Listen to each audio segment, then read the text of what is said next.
समझदार बहू, लालची सास की कहानी में आज हम लोग एक पारिवारिक कहानियां सुनने वाले हैं।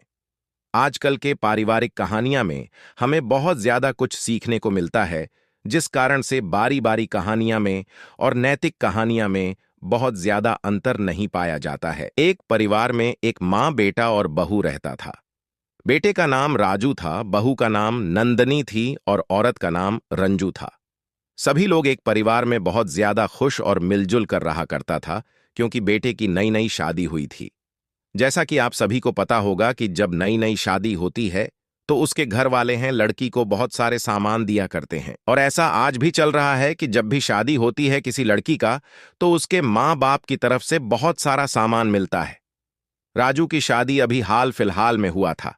राजू के ससुराल से उसकी पत्नी नंदनी भी बहुत सारा सामान अपने घर लेकर आई थी, जिसे देखकर उसके घर वाले बहुत खुश थे। उसकी सास वह एक प्रकार की लालची औरत थी। उस लालची औरत ने घर में रखे सभी सामान को देखकर बहुत ज्यादा खुश थी और अपने बेटे से कहती हैं कि ससुराल से और भी सामान का डिमांड करो।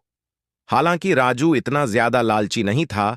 वह हमेशा अपनी मां को समझाता और कहता था कि इतना लालच करना अच्छी बात नहीं है, क्योंकि रंजू की बात राजू कभी टालता नहीं था।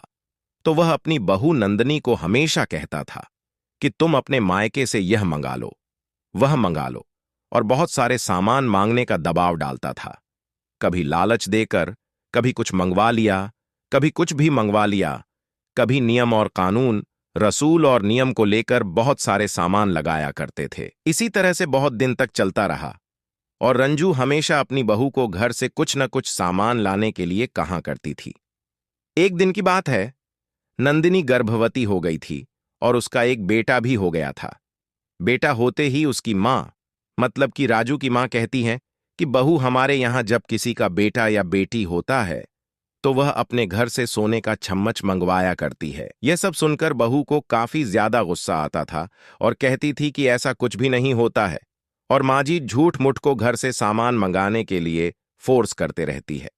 ऐसे ही रस्मों रिवाज का पाठ पढ़ाकर वह अपनी बहू से बहुत सारा सामान लाने के लिए घर से कहती थी। साथ ही जब वह अपने मायके से वापस घर आती तो उसकी सास रंजू को फोन करके कह देती कि बहू, यह लेकर आना, वह लेकर आना, नहीं तो अपशकुन हो जाएगा। इतना सब सुन के नंदिनी बहू को काफी ज्यादा गुस्सा आता था, लेकिन फिर भी धोनी की मां कहती थी कि चलो, जो बोल रहा है वह कर दो, तुम्हारी सासू मां बहुत खुश रहेगी। लेकिन जितना वह लोग बोला करता था वह काफी ज्यादा हो रहा था, क्योंकि हर बार कुछ न कुछ मांगने का दबाव बनाते थे। एक दिन की बात है, शालिनी ने भी उल्टा दिमाग लगाया और कहा कि हमारे मायके में एक रस्म चलती है कि वह अपने पोते को, जो सबसे पहले होते हैं, उसे एक सोने का चम्मच दिया जाता है। अगर सोने का चम्मच नहीं दिया तो कुछ ही दिनों में उसकी दादी की मौत हो जाएगी।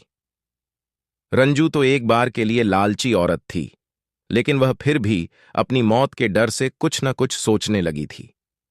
फिर एक बार अपनी बहू के पास गई और पूछती है कि क्या मैंने ऐसा नहीं किया तो सचमुच में मैं मर जाऊंगी। तभी बहू कहती है कि जी हां, मैंने तो ऐसा ही सुना है, लेकिन आगे क्या होगा ये मुझे भी नहीं पता है।